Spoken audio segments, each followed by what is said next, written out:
Interest rates are a hot topic these days, and I'm realizing more and more that many, including the media, misunderstand the rise in mortgage rates. So I want to set something straight.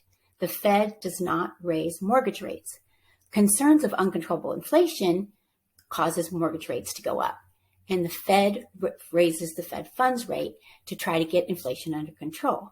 Once inflation is under control, mortgage rates will moderate. So when you hear the Fed has raised interest rates, this does not mean mortgage rates went up.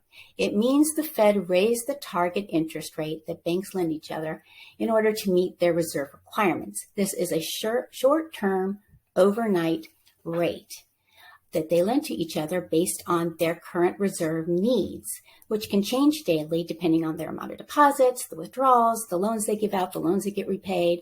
So mortgages, on the other hand, are long-term. In the U.S. in particular, they typically are between 15 to 30 years.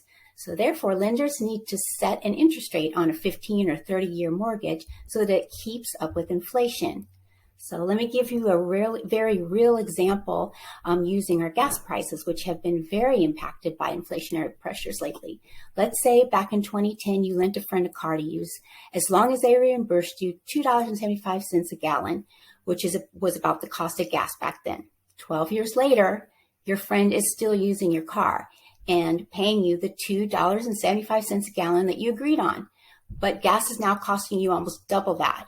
So you are out of car and you're losing money. So if a lender is going to lend you money for 30 years, they need to make sure they aren't losing money 12 years later. And that is why your mortgage rates are going up right now. They don't know where inflation is going, and they need to make sure that they take into account those numbers. So once inflation is under control and closer to the Fed's target rate of 2%, you will see mortgage rates on the 15 and 30 year come down. So again, next time someone makes a comment about the Fed raising mortgage rates, you'll know what to tell them.